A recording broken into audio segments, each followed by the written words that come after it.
It is Locked On Jazz for the 25th of January. Trade deadline talk is dominating everything in the NBA right now. Who's in? Who's not? Who's a title contender? Who's not? These are the mysteries that must be answered.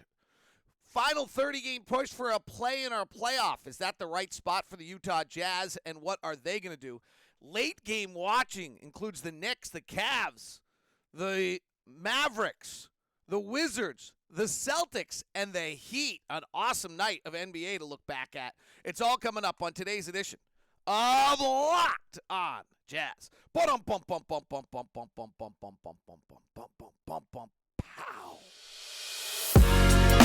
You are Locked On Jazz, your daily podcast on the Utah Jazz. Part of the Locked On Podcast Network, your team every day.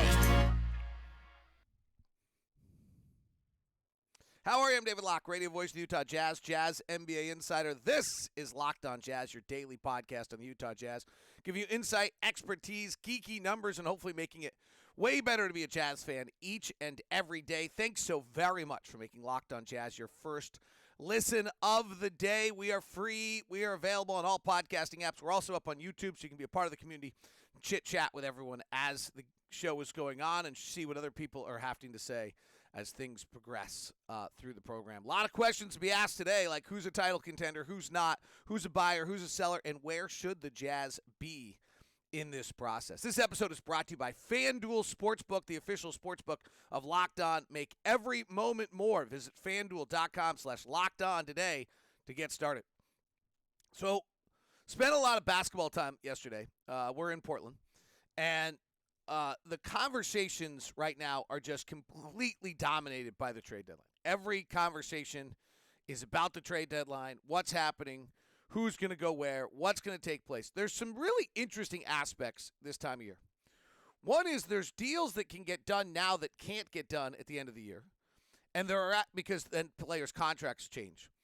There's also certain types of deals that are actually like the right deal to do now. That's a better deal to do in the offseason. Maybe one of your guys is a free agent. They announce they want to go somewhere. You decide you're going to salvage it by signing and trading some guys. Whereas that same deal that you would make in June or July, because of free agency, you actually don't want to make right now because it's too disruptive. Like it might not make you a ton better. It's salvaging it. It gets super interesting. So there's a lot of intricacies to whether deals get done right now, whether maybe they're necessitated because someone's contract expires in the offseason, so then you can't trade them, you lose the rights to it, or maybe it's actually a better trade to make in the offseason when that player suddenly announces, well, I want to play for the Mavericks. It's the last team I watched. And so, therefore, you're suddenly making a trade for the Mavericks. So it's super complicated. What's most complicated about this season, and talking to people around the league, is it's just not clear where people stand. So there's two things that I think get really interesting here. One is, what are the teams that you actually think right now are a title contender that have a chance to win this thing, or a team that is one move away from trying to win this thing? So in the East, there's four teams. There's Boston, the Philadelphia 76ers, the Milwaukee Bucks, and the Brooklyn Nets. And those are probably four. Now, Miami has suddenly linked together some wins. They got a nice one last night against a shorthanded Boston Celtic team. We'll talk about it in the third segment of the show. I actually think they might have discovered something, but they've suddenly won 7 of 10. So are they a move away? Cleveland's 29-20. I'm pretty lukewarm on Cleveland. I've been watching them a lot because of Donovan. I think there's something wrong with that team. Like, not wrong, like, don't misunderstand. Not wrong like that they're about to combust or anything like that. They're just not quite right. And then so on the East, so I think there's four. Then Miami's this wild card of do they feel the urgency to make a move to try to make a run? And they've been so injured this year, it's often hard to tell. But they haven't looked right. Actually, last night was one of the first times I thought they looked like they might have turned a page somewhere. And I'll get to that. And then you have this kind of middling teams. And this is where the trade deadline gets really interesting. So the Knicks are hovering at 26-23. Atlanta's at 24-24. Their GM's out. Landry Field, Kyle Korver are involved now. Nate's seems to be in a weird situation. There's all sorts of controversy around this team. Like, it feels like they have to make a move. But like, what are they doing at 24 and 24? Because it does feel like they have to make a move, that they have too many players, that they've been talked about in so many trade rumors. But what are they just trying? I think they're trying to build to be better next year, or maybe the rest of this year. But they're not one move away from a championship. They're not about to tank. They're not unloading people. So they're actually trying to just make a trade for the sake of trying to make a trade to improve their roster and get better. Which gets interesting, which is an interesting place for them to be. They're not trying to acquire assets. Indiana is 24 and 25. They've fallen apart without Tyree Halliburton. They got a nice win against Chicago last night. They were supposed to be they're us. They were supposed to be tanking. They're not. Not clear what they're trying to do. Like, are they going to unload Miles Turner, Buddy Hield? Probably Buddy Hield's contract. They could. Like, they're very similar to us, but unclear. Their owner has never been one who wants to go to the bottom. Just does not been interested in that. Chicago is a grand mystery here. Chicago, Washington, and Toronto in the Eastern Conference are grand mysteries. Washington just moved Rui Hachimura because they couldn't sign him. Kyle Kuzma is a free agent. He's super good. They may be willing to move him. Then one of these teams suddenly can get better. Like, if you're Atlanta, you try to add Kyle Kuzma with just a trade to get better. Washington's probably trying to get better. They've signed Bradley Beal this massive contract. They're not about to try to go down to the bottom, but they're 21 and 26. Chicago is utterly fascinating at 22 and 25 because they made all these moves, all in DeMar DeRozan, the Nikola Vucevic deal. Orlando has their draft pick this year. Their GM has got to be on thin ice. Their head coach has got to be on thin ice. Lonzo Ball's knee injury you can't rely on him anymore. What are they doing with Zach LaVine? They just signed to this massive offseason contract. Is he going to is Zach LaVine a max contract that's going to be moved? Like, there's such mystery to where all of these teams are. Orlando, Charlotte, Detroit seem pretty clear.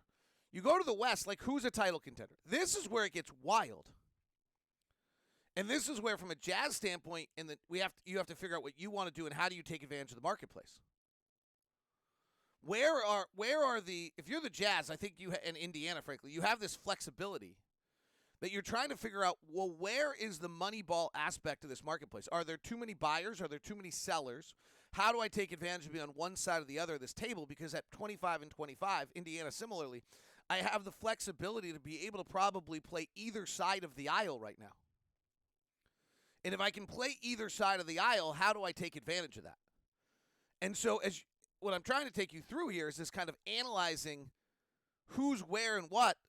And if there's suddenly 18 teams, 22 teams, 20 teams that are trying to make moves to get better, and you're suddenly the team that has 5 or 6 pieces that can make you better, well, then maybe the market's going to yield you an opportunity to make a deal that you get great benefit for.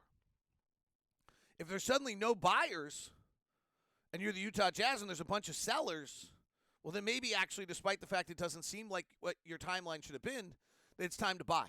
This is where I think the signature of Danny Ainge is. The signature of Danny Ainge is, I don't feel as though we're on some regimented, strict path that's been laid out that you have to follow here and there. I actually feel like Danny's just sitting back like, all right, let's see what comes to me that's best. If I just continually make the best deal possible, we'll be okay. And clearly with Danny's back history in Boston, there's never been a feeling of I have to make a deal, right? There was Paul George and multiple other players, Jimmy Butler, who, people were putting all the pressure on Boston to make it. He never made it. So who are the teams in the West that are one move away from winning the title? Denver and Memphis are the number 1, 2. What about Sacramento? 27 and 19, winners of 7 and 10, number 1 offense in the NBA right now. Are they legit to a point where they're one move away? If Toronto, we didn't even talk about Toronto and Chicago are these two mystery teams. If Chicago is suddenly moving Zach LaVine, or Toronto is suddenly moving Pascal Siakam, or Toronto is suddenly moving OG Anunoby, or Toronto is suddenly moving Fred VanVleet, and you're Sacramento, do you go get one of those guys? Are you willing to move Keegan Murray, your number 4 pick of the draft, to go get someone right now and go all in? What about New Orleans? They've lost 8 of 10, but they get Brandon Ingram back coming here, and they haven't had Zion in a while. They actually look like they were every bit a title contender with great depth. What about the Clippers, who don't have a pick till 2028 to move, but they're all in? Are they? They are. They are a move away from a championship. Dallas, losers of 7 and 10 without Christian Wood and Maxi Kleber and not having, are they a move away from a championship? I don't think so. But Dallas is stuck, and I promise you Tim McMahon's report about Luka Doncic wanting moves made is true. We'll talk about Dallas. They've got some real problems watching them play right now. Phoenix, seemingly on their last legs, mired in injuries, now have won 4 straight, moving themselves toward a playoff. What are they doing? Are they a title contender? Are there, Golden State certainly is. Are there 8 teams in the Western Conference that are actually one move away from a title? And if you're Minnesota with D'Angelo Russell, there's a point guard shuffle that could take place with D'Angelo Russell, Kyle Lowry, Fred VanVleet, a lot of point guards, Mike Conley, a lot of point guards that could be moved here. And then the grandiose mystery of all are the Portland Trailblazers and the Los Angeles Lakers, who, I don't know what you think about the Lakers. They're 22 and 26. They looked miserable last night against the Clippers. They get completely blown out. LeBron's pissed. Anthony Davis comes back this week. Are they a move away from a title? Probably not. Are they a move away from a playoff run? Are they okay with not being a playoff run? And what about Portland, who went all in with Jeremy Grant? They're not about to be rebuilding, and they're suddenly 22 and 25. Why are they not better? So the landscape is wild. What's crazy in the West, and this is where this gets to the next conversation. If you suddenly take this, that Boston, Philly, Milwaukee, Brooklyn, Miami, and Cleveland, let's go with those 6 are all buyers. Okay? They're all buyers. In the West, Denver, Memphis, Sacramento, New Orleans, Clippers, Dallas, Phoenix, Golden State, Portland, and LA are all buyers. We now have 16 buyers. You take the Knicks are not in a rebuild, want to get better. Atlanta's got to rectify something. Chicago's got to rectify something, and Washington's got to get better. We're now at 20 teams that are looking to get better, if not, and you add in Portland and Minnesota, and you're at 22. And that might lead to us where the Utah Jazz are supposed to go. We'll talk about it as we continue on today's program. Today's show is brought to you in part by our friends over at Intercap Lending. Steve Carter and the crew. I got one of my favorite emails the other day at dlock09@gmail.com. It was, hey, can you hook me up to Steve Carter? And the reason it's one of my favorite is because, honestly, the Locked On family, we as Jazz fans, we together as a group, it's wonderful to be able to give you a service because I know Steve Carter is going to make your life better. If you're looking for a home, you're trying to figure out the landscape that's out there right now, I have 100% certainty that Steve Carter will make your life better, so it's a great pleasure for me to connect you to Steve Carter. Intercap Lending is a long-time lending company. They're hyper-responsive. They embrace change. They're into the borrower experience, and Steve Carter's our own personal loan officer, and he's really, truly one of the best customer service people I've ever been around. You can call him directly at 385-800-8528. That's 385-800-8528. Or you can just email me at dlock09@gmail.com, and with great pleasure, I'll connect you to Steve Carter. Intercap Lending, NMLS number 190465. That's Intercap Lending, NMLS number 190465. Visit intercaplending.com. In this landscape, it's a little tougher than it has been, so make sure you get someone who can help you like Steve Carter can. At Locked On, we are super excited to welcome FanDuel into the family. FanDuel is our new official sportsbook sponsor. It's the #1 sportsbook in America. And now, if you're new to FanDuel, that's even better because we have so many great features to make sports betting fun and easy for you. In fact, a new customer to join, get started with $150 in free bets guaranteed when you place your first $5 bet. Just sign up at FanDuel.com/LockedOn. FanDuel has all your favorite bets from the money line to point spreads to player props. Plus, you can even combine your bets for a chance to get a bigger payout with a same-game parlay. You're going to get in on all the NFL action this weekend, get in some NBA games tonight on a Wednesday night. And the app is safe and secure, super easy. So, football fans, don't miss out this weekend. Place your first $5 bet on $150 and get $150 in free bets, win or lose at FanDuel.com/LockedOn. Make every moment more with FanDuel, official sportsbook partner of the NFL and Locked On's official sportsbook as well. Thank you very much for making Locked On Jazz your first listen of the day. Thank you. We are, as you know, free and available on all platforms and all podcasting apps. Our second listen today, the 22-minute sports breakdown, Locked On Sports Today. Go grab it and know everything that's going on in the sports world. All right, so I just laid that out. There's 16 teams that probably can make a move for a title. There's another 6 teams that are still in improvement mode. So there's suddenly 22 teams that, in some extent, are either looking to get better or are a buyer at the market, at the trade deadline right now. That leads me to believe that if you're the Utah Jazz, you're the Indiana Pacers, and you're in this kind of middle position, that maybe the right answer is to see if you can create a bidding war of some sort for your various talents. If you're reading the landscape of the market right now, as exciting and as fun as it is to win, as great as it has been to be 25-25, as awesome it is to be in this West race, and I'm juiced for it. Like, I'm totally into this idea that, like, okay, we got Portland tonight, who's 12th at 22-25, and then we go up to Dallas and play Dallas, who's 25-24. We can go win these 2 games. We're 27-25. We're back. We're into the playoffs in the top 6. Like, maybe the move is to try to go talk to Atlanta and see if you can add John Collins for pieces that actually make you a better team and make a playoff push. Fan base would love it. You're engaged completely. You suddenly have avoided a rebuild. You're a playoff team. It's a remarkable story. But is the market actually telling us something else? Is the market actually telling us that Denver, Memphis, Sacramento, New Orleans, Clippers, Dallas, Phoenix, Minnesota, Golden State, Portland, LA are all looking to try to get better?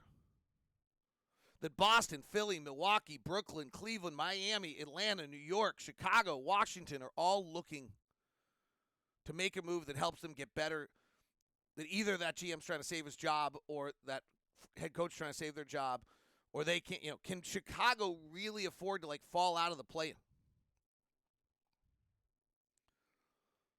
And then there's a question of what our timeline is. So it's pretty wild. And it's worth, that's the analysis that you look at the market. The beauty of what I think Danny Ainge and Justin Zanuck have done is that they have this great flexibility now to kind of just sit there and play the market. Like, if a player is available that they think is a part of a long-term 24, 36, 48-month improvement, you go get them. If there's a trade that makes you better in 36 months, that maybe hurts you now, you probably do it. Talking to people in the league, for me, like, and you and I, we're all in this together. We're, like, enjoying the wins every day. You go talk to a front office guy in the league or a former front office guy in the league or just someone around the league, and you say, like, what should the Jazz do? They look at you like you have 3 heads. To them, it's the most obvious, easy answer on the planet, and that is, you're moving pieces, for future assets. Here's one that I think gets really interesting from a Jazz standpoint. So let's say, and I don't like using players' names but they know it, but let me be polite to them. So let's say of the cadre of players that the Jazz might be willing to move on the trade deadline, you're going to get a lottery-protected first-round pick, you're going to get a second, and you're going to get maybe another second. Okay, so, like, that's kind of the collection. You guys can figure out what players we're talking about. Do you try to bundle them, and frankly to the Lakers, all together to go see if you can get a future unprotected? The Lakers are unique that they have a $30 million contract in Russell Westbrook that they're willing to move. And so instead of trying to trade player X to one team and Y to another and Z to another, and by the end of the night you might have gotten a protected first round, 2 seconds, you actually put all of them together to one team. And in this case, with a $30 million contract, it's probably got to be the Lakers unless Washington's trying to get off Kristaps. And then I can't think of a lot of other $30 million contracts that are out there. And say, we'll do it, but we want an unprotected pick for that. For that collection of talent, we need an unprotected pick. It's interesting. What I don't know in this league is like the way in the NFL that you have every draft pick has a point value. I don't know if that's been created in the NBA yet. But that's one of the things for the Jazz.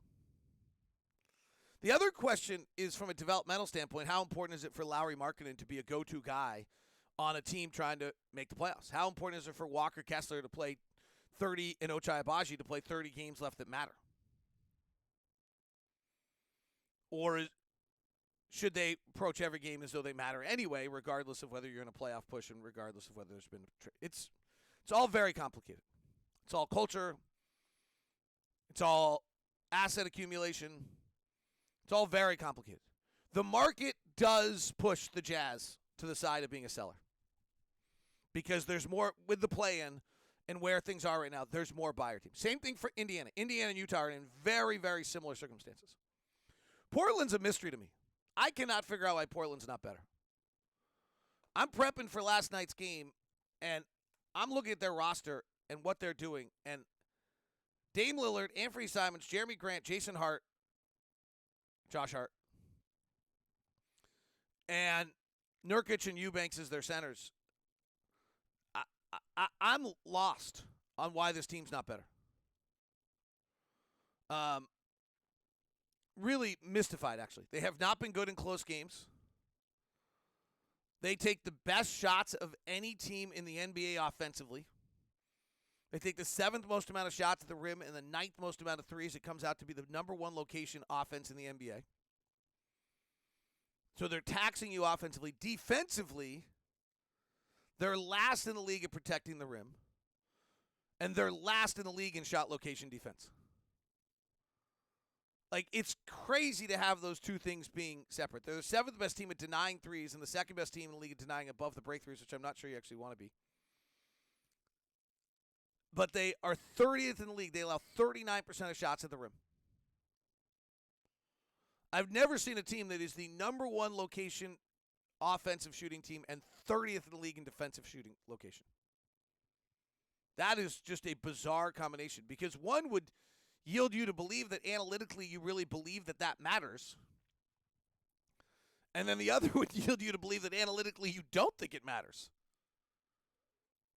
So it's a really weird juxtaposition. Watching them recently, I do feel as though Dame is taking more shots out of the offense than I've seen before. There's not necessarily a feeling when I watch Portland give it up and get it back. But their problem's not offensively. Their problem is, frankly, they allow too many shots at the rim, and then they just are losing games. In a weird fashion, their differential's a +1. I think that's what the latest is. And they should be way better than they are. I mean, I really look at them as though why are they doing what they're doing? Why is Sacramento 27-19? Why is New Orleans 26-22? And why is Portland 22-25? They have the 13th best differential in the league, 7th best offense, 21st best defense. Really a mystery.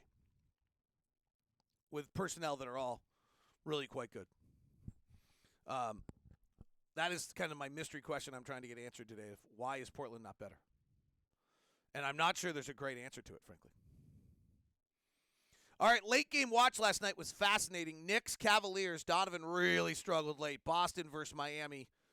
I watched a little Chicago, Indiana, but wasn't very interesting. And Washington, Dallas was fascinating. Got a bunch of observations on late game watches for you coming up here on Locked On Jazz. Thanks so very much for making Locked On Jazz your first listen to today. If you want a recap of the NBA action with little 1-minute snippets from each and every game of last night, go to Locked On NBA. It's game to game for your nightly NBA recap. Nate Duncan, by the way, was also on Locked On Blazers. I'll throw it up at the end of the show. For talking with Mike Richmond about trade deadline stuff and the Blazers, if you want a preview of tonight's game. That was fabulous. All right, late game watch last night. Knicks, Cavaliers. Cavaliers had only scored 81 points with 8 minutes left in this game. Something's not quite right there. That's my point on them. They've made an interesting change. This is some geeky stuff, but they were running the Spain pick and roll, which is Donovan was down in the middle of the key, And Garland would come off a Jared Allen pick, and then Allen would roll, and Donovan would rub off Allen. They'd throw it up to Donovan, and he'd be ISO'd left side. And they ran a bunch of action for no reason. Now what they're doing is they've changed it into a double stagger left to right. We used to call 99. I don't know if you know play calls, but I don't know why you would. But it's just basically Garland's going left to right off a double pick. Donovan's flaring out left. So they've kind of changed the way they're getting Donovan the ball in that one. Brunson was just going right at Donovan in this game. Brunson was clearing out, getting it to Donovan. Super interesting aspect of this game was Isaac Okoro. And this is I actually was talking to I got woken up today with a call from a former NBA coach, and we chatted for like an hour about this. Like, Isaac Okoro is a great defensive player. They put Isaac Okoro on Jalen Brunson for Cleveland. He's their former number 5 pick, 6'8", powerhouse, great defensive player, cannot shoot a lick. And they put him on Brunson, and when he fought the switch and he stayed on Brunson, Brunson couldn't do anything with him. So his defense is totally a value. It's really important. And yet on the biggest play of the game, Cleveland runs a play, gets it. Isaac Okoro's wide open in the left corner. He just bricks a 3. Like, I just don't know what you do with those guys. Like, the beauty of Dorian Finney-Smith in Dallas is he finally began to be able to shoot. But I don't know what you do with these guys that are great defensive players that literally can't shoot. I don't know that you can keep them on the floor. Because that open 3 in the corner is such a killer, but also the other killer is that every single time somebody drives for Cleveland, Isaac Okoro's not being guarded, and Jared Allen's not really being guarded, and Evan Mobley's not being guarded, and their spacing sucks. It's part of the reason they had 81 points to rate. That's why something's not right about Cleveland. I'm not saying, like, internally locker room wrong. Like, just on floor playing basketball, they're not right. Brunson, Grimes, quickly, Randall, and Harkenstein to close, and Harkenstein makes a bunch of big plays in that game. Mitchell Robinson, I think, is out for a while. Garland, Donovan, Okoro, Mobley, and Allen. Donovan really has a brutal close. He's great. He hits 3 straight step-back threes. He's unbelievable. He brings Cleveland back into the game. He's amazing. And then the final 2 minutes, he misses 4 shots and has a turnover, and then grabs his legs with cramp problems and says his groin hurts. Like, brutal close in New York for Donovan. And Donovan's not closing games well again this year. And as I think many of you remember, last year's close to games for Donovan was horrific. From February 1st to the end of the year, Donovan in clutch was 11 of 49 and 2 of 19 from 3. And then after March 1st, he was 8 of 38 and 1 of 13 from 3. And after March 12th, he was 3 of 24 and 0 of 8 from 3. Like, he closed the year in clutch last year, 3 of 24 and 0 of 8 from 3, and then did not have a good playoffs. So this is, like, it's worth watching. I tweeted last night, got called a racist, got called everything for it. I'm not trying to pick on Donovan, but he's a marquee star in the NBA trying to make the jump from being a top 15 player to a top 8 player, and he struggles late in games. It's newsworthy regardless of whether he played for us tonight. I'm the biggest Donovan fan in the world, and I'm rooting for him. He's got to figure out how he's going to score late in games, and it's not driving to the basket in trees. He's 6'1". Keep an eye on Cleveland. I've said this now for about 2 weeks watching them. It started back when they played us and the Minnesota game, and Donovan has not been as great as he was earlier. Something's not right on that team. Good win by New York, who'd lost 4 in a row. Julius Randle's a real mystery to me. Julius Randle had a monster game. People can talk about him as an all-star game. The amount of plays he makes to lose you a basketball game is stunning. He drives the lane, jumps in the air, nowhere to go, throws the ball out of bounds. I mean, just turns it over, live turnover. Not very good defensively. Like, that's just like bacon short of a BLT, Hall of Fame BLT. Like, he's so great. His numbers are awesome. His skill set is amazing. You want to believe that he can do all these things, and then, like, you actually watch it, and Julius Randle leaves me yearning for more. Boston-Miami was interesting. Now, Boston's missing 4 rotation players tonight. So I don't think there's anything important about the fact what Boston allows a 15-0 run, the zone defense of Miami. There's nothing about this that makes me think that Boston's got a problem. I do think Miami may have figured something out. They've played the most clutch games in the league. I've watched Miami thus more than any team in the league. Earlier this year, they were trying to run Bam Adebayo out of the elbow, and if you've been listening to the show a lot, I was talking about how they got nothing out of Bam Adebayo at the elbow. They were getting nothing out of it. It was totally unsuccessful. Then they tried Kyle Lowry, Bam Adebayo pick and rolls, and they got nothing out of it. Kyle Lowry just is a shadow. And they really were relegated to just Jimmy Butler isolations, and he was a superstar, stud, made a million plays. But anytime they went to something other than Jimmy Butler isolation, they really, really struggled. Last night, Jimmy Butler checks out with a back injury before the game doesn't play. Kyle Lowry's out. And they went to a Tyler Hero, Bam Adebayo pick and roll late in the game from the top, and it was awesome. And it was awesome for three different reasons. One, because Tyler Hero has a really good off-the-bounce dribble game where he hit a pull-up three. Tyler Hero has a pretty good float game when he played in the lane. And Bam Adebayo was popping out to 15 feet and making plays out of the nail at 15 feet, either with a jump shot or Tyler Hero gives it back to him, they space, and he goes to work. And so rather than putting him in the basket, back to the basket, playing him off an elbow, he's getting at the nail and he's making a play. I think Miami might have just discovered something for late games. To me, this is really, really important to watch. And worth keeping an eye on. This is actually, if you remember earlier this year, Sacramento lost a bunch of close games early, and then they played really well. And I said, I think Sacramento's figured something out. I feel the same way about Miami. So let's keep an eye on Miami here for a little while in late game stuff. One weird thing I keep seeing in this league, you're down 2, and you're walking the ball up with, the shot clock's off. You're down 2. Maybe this is how prominent the 3 is. And you're walking the ball up the floor. You should be going right away. If there's 17 seconds left and you're down 2, you should be going right away for the chance. If you miss, you need to foul and stay in the game. Plus, unless I'm wrong on the analytics on this, I'm going to talk to Will today about this. Unless the analytics are now that you're actually better off chancing a 3 to take the lead and win, and that gives you a 30% chance to win. Whereas if you go early and you score to tie, you're not giving yourself any chance to win. And the other team, and I must see Pelton for lunch today, so I'll ask him. Maybe I'm wrong on this. Now that I kind of start thinking about it with my head, maybe you're actually playing for a 3 to win, and you are trying to work the clock down. But I keep seeing it, and my instinct is that you should be rushing that ball up, not playing it out because you're still trying to give yourself opportunities. But maybe if you think you have a 30% chance to win the game on a 3, that's actually going to be your best chance to win. Because if you go get a 2, it's a 50% chance to make the 2. You're just forcing overtime at best. And if you go early, you're actually got to get another stop, and then in overtime you only have a 50% chance to win. So maybe I'm wrong on this. Maybe analytically the right answer down 2 is actually shoot a 3 and try to win. It's interesting to make that decision. Worth doing that decision tree. This is live thinking on the air. But if you think about the odds decision tree, if you're going for a 2, let's call it a 50% shot, which is high. And let's say you do it with 7 seconds left. Now you get a stop, so that's 50%. You're down to 25% chance to win. No, you're just 25% chance to tie. Then you go to overtime, and now you have 50% chance to win overtime. You're at 12.5%. So maybe I'm wrong on this, actually, now that I think about it. Maybe down 2 with 15 seconds left, you are walking it up, and if you have a 3 ball to win it with a chance better than 12.5%, you're actually better off. Interesting. Hadn't thought about it that way. Wow, that was live thinking on the air. You just got a little sight at 33 minutes into the show into my head. Let's see. What other notes do I have there? Bad turnover by Tatum late. The takeaway was Miami. All right. Washington, Dallas. Dallas has got a major cultural problem, and it's Luka. He's the greatest player in the world, but he won't shut up. They complain about everything. They get distracted. They lose possessions because of it. They're playing without Christian Wood and Maxi Kleber. They have no defense. I get it. Washington closed the game with no player bigger than 6'7". Dallas complains about every single beep and call.